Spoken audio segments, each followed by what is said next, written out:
그리스도를 믿음으로 말미암아 하나님의 자녀가 된 분들은 하나님 나라에 속한 사람들입니다. 그리고 또한 이 세상을 살아가고 있는 세상에 속한 사람들이기도 하죠. 하나님 나라의 법으로 살아가면서 동시에 세상 나라의 법으로 살아가는 사람입니다.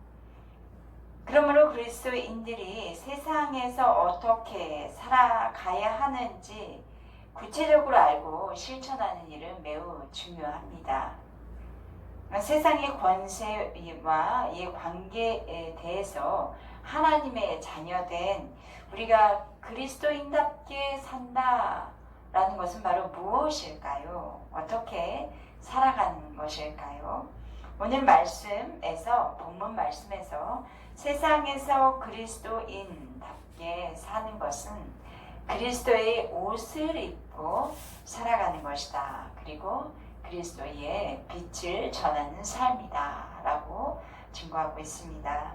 세상의 어둠 속에 살아가는 우리들이지만 그리스도의 그 빛된 옷을 입고 세상의 그 어둠의 유혹을 이기고 살아가는 우리들입니다. 삶에서 기본적으로 필요한 것이 무엇이죠? 의식주의입니다. 여기서의 의는 옷을 의미하는데요. 옷을 입으면 어떤 옷을 그 사람이 입었는지에 따라서 직업이 무엇인지, 무슨 일을 하는 사람인지, 또는 그 사람이 어떤 사람인지가 나타나기도 해요. 그런 것처럼 그리스도의 옷을 입은 사람은 그리스도인으로서의 정체성과 사명이 나타난다고도 볼 수 있습니다. 세상에서 나는 그리스도의 옷을 입고 살고 있는가를 돌아보면서 그러면 그리스도의 옷을 입고 살아가는 사람들의 삶은 어떻게 살고 있는지를 오늘 본문의 말씀을 통해서 살펴보고자 합니다. 첫째, 위에 있는 권세에게 복종하며 선을 행하라 말씀입니다. 1절 같이 읽어볼까요? 시작. 각 사람은 위에 있는 권세들에게 복종하라. 권세는 하나님으로부터 나지 않음이 없나니 모든 권세는 다 하나님께서 정하신 바라. 오늘 날의 대부분의 나라에서 지도자들을 투표할 때에 선거를 뽑죠. 우리는 하나님께서 원하시는 사람들이 선출되게 해달라고 기도를 하면서 선거를 합니다. 그런데 내가 찍은 사람이 선출되면 좋겠지만 내가 찍은 사람 선출되지 않았다고 해서 지도자를 인정하지 않으려고 하는 경우가 종종 있습니다. 그런데 우리가 방금 읽은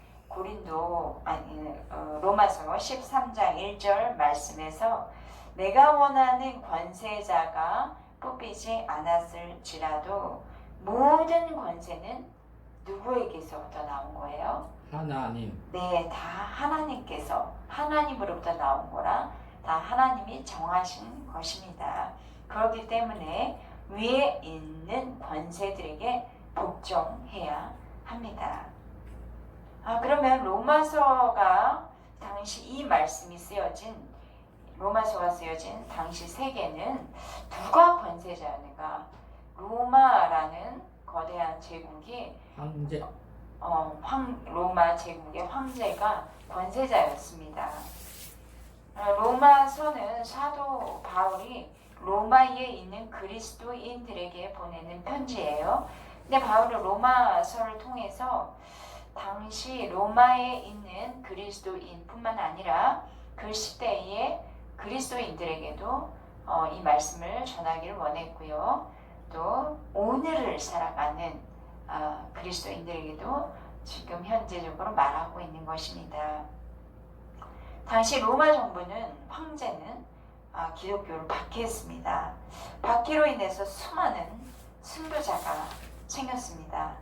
예수님의 제자들도 순교를 당하는 상황이 있었습니다.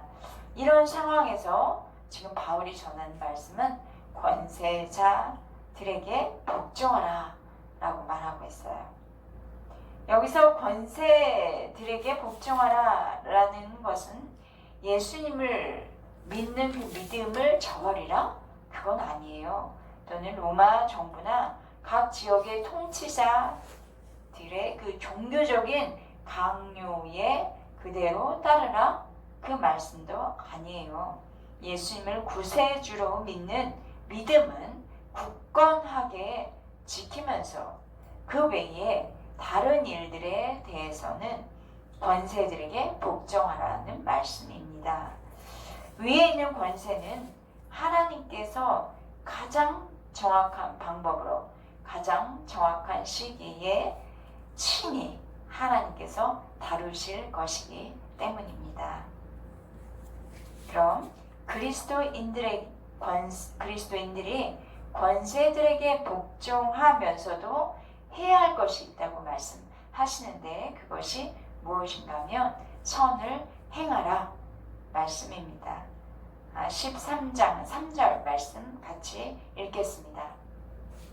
다스리는 자들은 선한 일에 대하여 두려움이 되지 않고 악한 일에 대하여 되나니 내가 권세를 두려워하지 아니하려느냐. 선을 행하라. 그리하면 그에게 칭찬을 받으리라. 하나님은 사도 바울을 통해 말씀하기를 권세를 거부하는 자는 하나님의 명을 거역한 것과 같다. 그렇게 표현을 하고 있어요. 이 말의 뜻은 악을 행하는 사람들은 자신을 다스리는 통치자가 선하거나 악하거나에 상관없이 통치자를 두려워하게 되어 있다는 말이에요. 예를 들어 볼까요? 가정에서 어린 자녀가 부모를 속이는 악을 행하면 부모가 선한 사람이든지 악한 사람이든지 자녀는 부모를 두려워하고 눈치를 보겠죠. 그러나 부모가 기뻐하는 일을 하는 자녀라면 부모가 악하든지 또는 선하든지 두려워하거나 눈치를 보지는 않습니다. 이와 같이 사람이 선을 행하면 권세를 가진 사람들이 선한 통치자이든 악한 통치자이든 그를 두려워할 필요는 없습니다. 이것이 성경이 말해주는 그리스도인으로서의 세상을 살아가는 원리입니다.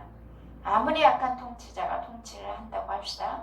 그렇다 할지라도 교회와 성도들이 선한 일을 하면 아무것도 두려워할 것은 없습니다. 세계 역사 속에서 교회와 성도들은 순교의 위협 속에서도 선을 행하는 공동체였습니다. 힘들고 어려운 가운데서도 이웃을 먼저 생각하고 나눔을 실천하는 공동체였습니다. 현대 오순절 운동, 우리 교단에 속해 있는 오순절 그 운동은 1900년부터 1930년 사이에 활발하게 일어났습니다. 이때 세계는 경제 대공황을 겪을 때였어요. 경제 대공황의 상황에서 오순절 운동은 성령 충만한 공동체로 초대교회, 사도행전에 나타나는 초대교회와 같이 나눔을 실천하는 공동체였습니다. 오늘날 우리 교회도 다시 선을 행하고 나눔을 실천하는 그런 공동체로 회복되어져야겠습니다.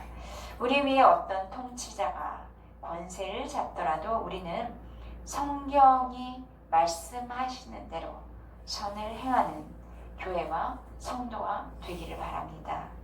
교회와 성도가 선을 행할 때에 세상은 그것을 안 보는 것 같아도 다 보고 있어요. 그래서 교회와 성도들을 인정할 수밖에 없습니다. 6절 말씀을 같이 읽도록 하겠습니다. 시작. 너희가 조세를 바치는 것도 이로 말미암음이라. 그들이 하나님의 일꾼이 되어 바로 이 일에 항상 힘쓰느니라. 이것은 당시 국민으로 세금을 내는 것은 당연하다는 말씀입니다. 그런데 단순히 세금만 이야기하는 것이 아니라 한 나라의 국민으로 살아가는 성도들은 자신에게 국민으로서 주어지는 의무에 대해서 충실하게 일하는 것이 하나님 나라의 일꾼된 자로서의 자세라는 것을 말씀하고 있습니다. 우리가 속한 나라의 국민으로서 권세들에게 복종하고 의무를 다하는 것은 그리스도와 무관한 일이 아니라 그리스도의 옷을 입은 성도로서 당연히 해야 할 일이라는 것을 말씀하고 있습니다. 둘째, 사랑의 옷을 입으라 입니다. 우리 지난주에 기억하시나요? 그 제목이 무엇이었죠? 진실한 사랑으로 행하라는 말씀을 주제를 가지고 전했었는데 오늘도 사랑에 대한 이야기로 이어지고 있습니다. 유대주의자들 아시죠? 율법의 진정한 의미를 이해하지 못했어요. 그래서 자신에게 주어진 율법의 행위에만 그 근본 의미와 의도, 하나님의 의도는 알지 못할 채 근본 행위, 행위, 겉으로 드러나는 행위에만 치중하기 때문에 외식주의자가 되었습니다. 하나님께서는 그리스도인들에게 복음을 통해서, 예수 그리스도의 복음을 통해서 그 율법의 진정한 의미가 무엇인지를 다시 한번 새겨보도록 하시고, 그 진정한 율법의 의미는 무엇인가? 바로 하나님 사랑, 이웃 사랑이면서 진정한 사랑은 율법을 다 이루는 것이라 라고 말씀하고 있습니다. 8절에 한번 읽어보도록 하겠습니다. 피차 사랑의 빛 외에는 아무에게든지 아무 빛도 지지 말라. 남을 사랑하는 자는 율법을 다 이루었느니라. 8절에서 이 율법을 말하기 이전에 먼저 사랑의 빛에 대한 이야기를 하고 있습니다. 이 빛은 두 가지 의미를 지니고 있다고 할 수 있어요. 첫째는 성도들이 살아가는 데에 갚지 않고 남겨두는 빚이 있다면 안 된다. 그러니 속히 갚으려고 노력해야 된다는 의미입니다. 반드시 갚기 위해서 노력을 해야겠죠. 그러면 이 빚에 대한 두 번째 의미는 이제 성도들이 지불해야 하는 빚으로 사랑은 다 갚음이 없는 영원한 부채다 라는 뜻이에요. 이 말이 무엇이냐면 사랑은 갚아도 갚을 수 없는 것이기 때문에 계속 갚아야 한다는 거예요.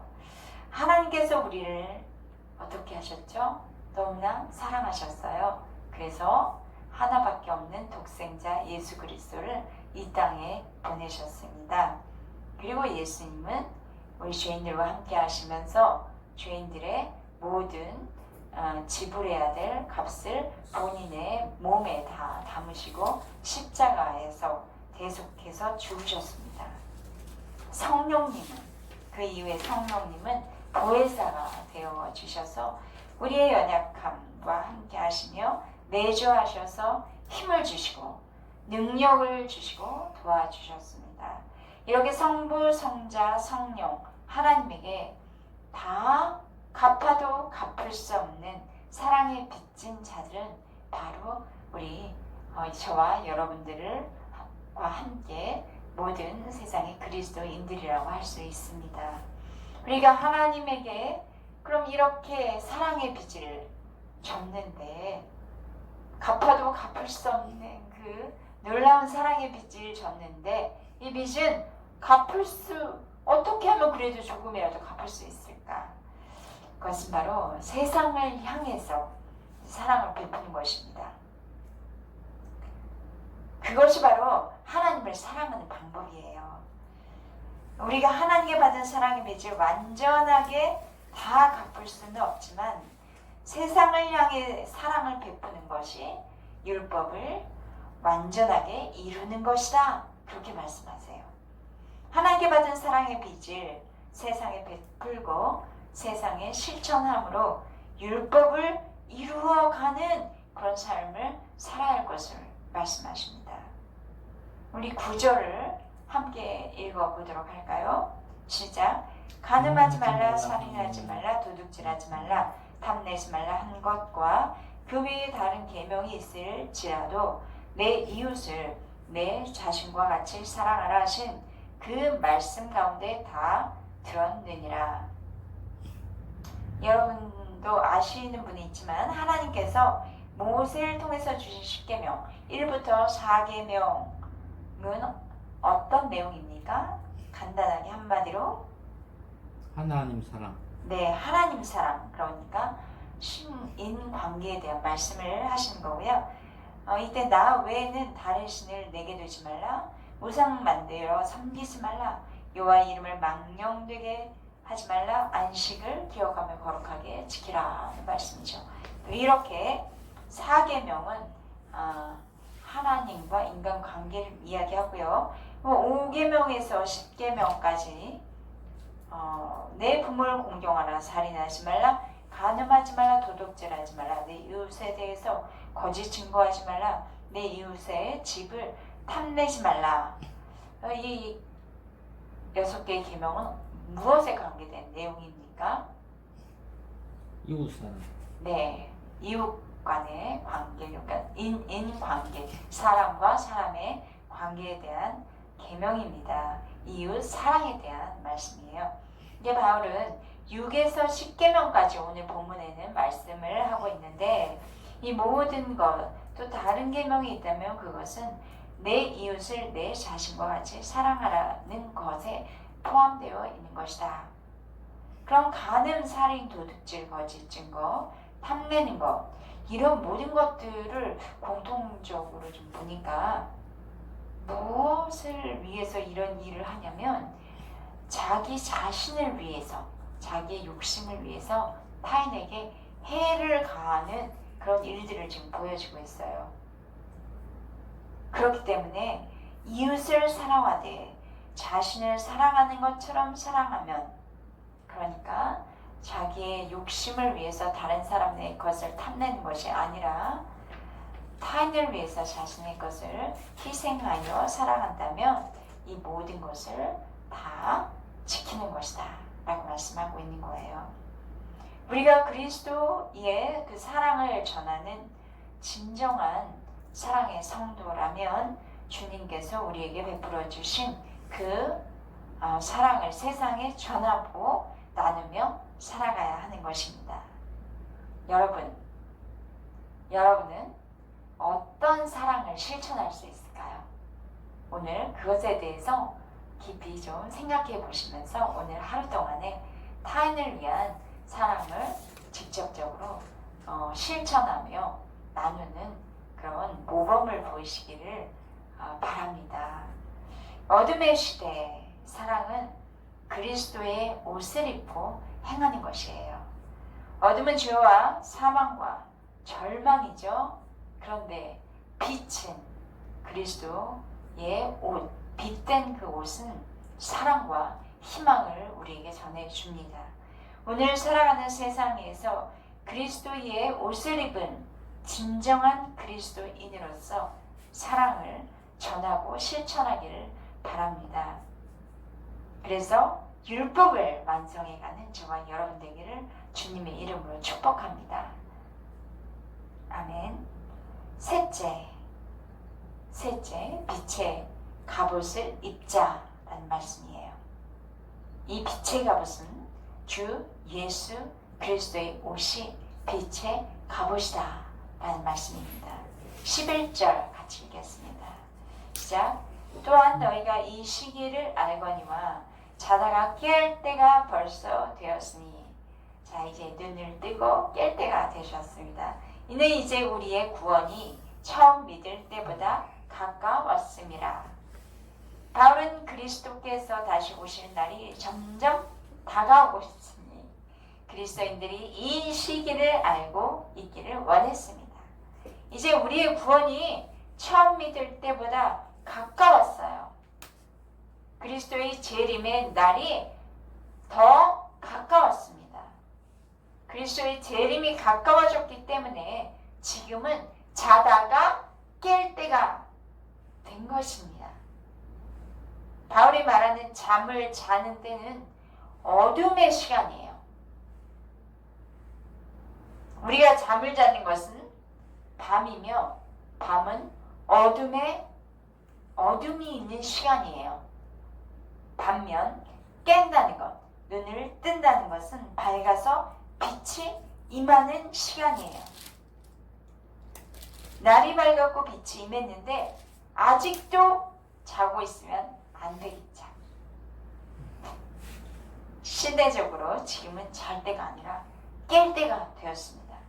전 세계적으로 코로나19가 확산이 되어서 지금 지구촌 전체가 위기를 겪고 있습니다.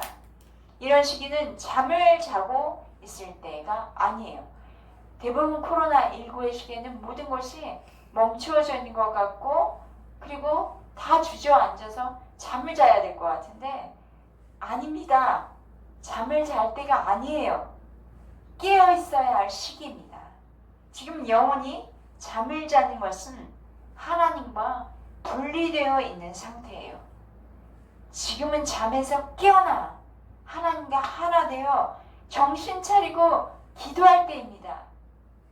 12절 읽겠습니다. 시작. 밤이 깊고 낮이 가까웠으니 그러므로 우리가 어둠의 일을 벗고 빛의 갑옷을 입자. 이것을 제가 공동 번역으로 찾아보았습니다. 밤이 거의 새어서 낮이 가까웠습니다. 그러니 어둠의 행실을 벗어버리고 빛의 갑옷을 입읍시다 라고 번역했습니다. 밤이 깊었다는 것은 새벽이 다가오고 있다는 뜻이에요. 밤의 시간이 거의 다 끝나고 해가 떠오르는 아침이 다가오고 있으니 이제는 잠을 자면서 입었던 그 어둠의 옷은 벗어버리고 빛의 갑옷을 입자고 말씀하고 있습니다. 어둠의 일을 벗는다? 그러면 어둠의 일을 벗는다는 것은 무엇이지? 궁금하시겠죠? 13절에서 설명하고 있습니다. 같이 읽어볼까요? 시작. 낮에와 같이 단정히 행하고 방탕하거나 술 취하지 말며 음란하거나 호색하지 말며 다투거나 시기하지 말고 라고 본문에 적혀 있습니다. 이것을 제가 공동 번역으로 보았습니다. 읽어드리겠습니다. 진탕 먹고 마시고 취하거나 음행과 방종에 빠지거나 분쟁과 시기를 일삼거나 하지 말고 언제나 대낮으로 행하고 단정하게 살아갑시다 라고 되어 있습니다. 방탕하고 술 취하고 음란과 호색을 따라가는 것, 이것은 밤에 일을 하는 것입니다. 이런 밤의 일을 벗어버리고 빛의 갑옷을 입어야 하겠습니다. 그런데 빛의 갑옷이란 무엇인가? 갑옷이라고 표현한 것은 무기로 무장한 상태를 말해요. 다시 말하면 빛의 갑옷을 입는다는 것은 영적인 전투를 할 준비된 자세가 된 거예요. 어둠의 영과 싸울 준비를 하라는 뜻입니다. 낮에와 같이 단정히 행해야 합니다. 13절 낮에와 같이 단정히 행하고 방탕하거나 술 취하지 말며 음란하거나 호색하지 말며 다투거나 시기하지 말고 라고 되었죠. 어둠의 일을 벗자고 말한 바울은 낮에와 같이 단정히 행하자. 이 낮에와 같이 단정히 행하는 것에 대해서 14절을 이렇게 표현하고 있습니다. 같이 읽어볼까요?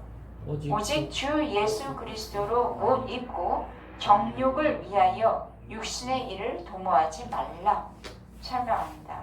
13절에 어둠의 일에 대해서 말하고 나서 14절에 낮에와 같이 단정히 행하는 것, 그것은 바로 오직 오직 주 예수 그리스도로 옷을 입고 정욕을 위하여 육신의 일을 도모하지 않는 것이다 말하고 있어요. 이 14절 공동번역으로 다시 보니까 주 예수 그리스도로 온몸을 무장하십시오. 그리고 육체의 정욕을 만족시키려는 생각은 아예 하지 마십시오. 육체의 정욕을 만족시키는 것은 우리 주변에 우리를 유혹하는 어둠의 일들이 너무 많아요.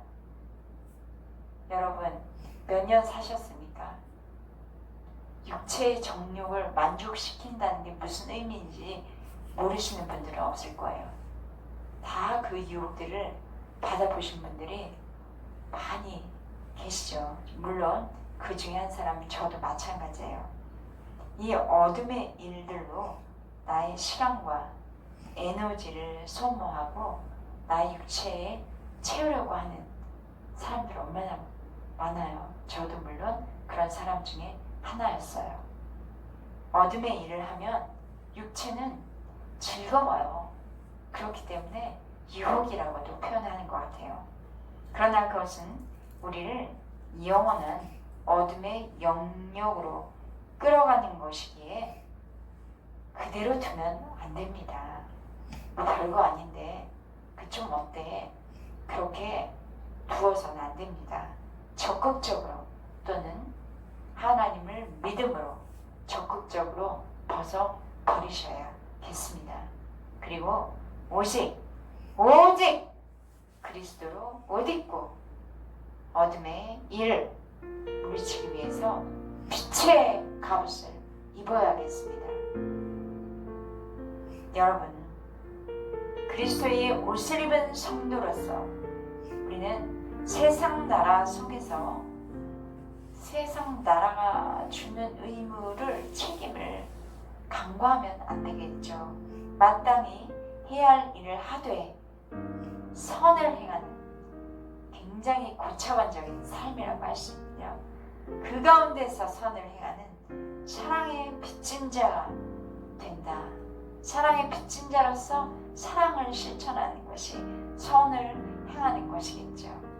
그리고 그리스도로 옷을 입어 어둠의 일을 벗어버리는 저와 여러분 되기를 바랍니다. 그래서 하늘의 은총을 받고 그 은혜 가운데 사는 저와 여러분이 되시기를 주의 이름으로 축원합니다. 네, 기도하시겠습니다. 사랑의 하나님, 감사합니다. 하나님께서 오늘 저희들에게 그리스도의 옷을 입으라. 우리가 이 세상에 발딛고 살아가면서 세상 나라에 속한 사람으로서 살아갈 때에 하나님의 나라의 시민, 하나님 나라에 속한 자라는 것을 동시에 가지고 살아가는 저희들이 어떻게 행해야 되고 어떻게 살아야 되는지를 갈등할 때가 얼마나 많은지요. 이것을 아는 우리 바울 사도는 로마의 권세 아래 있는 그리스도인들에게도 이렇게 이야기하고 있습니다. 그처럼 우리가 권세에게 복종하며 선을 행하는 것이 우리들의 삶의 의무이다 뿐만 아니라 우리가 하나님으로부터 받은 그리스도 예수의 피로 거듭난 신자며 그 사랑을 지금도 계속해서 받고 있는 그런 사람들인지인데 그 사랑의 빚을 어떻게 갚을 수 있어요? 바로 우리의 이웃 또 나의 주변에 작은 자 한 사람에게 그리스도의 그 사랑의 실천을 하고 나누는 삶을 사는 것을 배웠습니다. 주님, 우리들의 삶을 통해서 이 그리스도 예수의 모습이 나타날 수 있게 하여 주옵소서. 마지막 때 악이 더욱더 판세가 깊어지고 어둠의 영역이 높아지는 이 세상에서 우리는 이제 빛의 갑옷을 입은 무장된 그리스도인으로서 영적인 전투를 할 태세를 갖추어서 주님 어둠의 일을 이기고 빛의 갑옷을 입고 그리고 세상을 향해 담대히 살아가는 저희들이 되게 하여 주시기를 간절히 기도합니다. 예수님의 이름으로 기도했습니다. 아멘.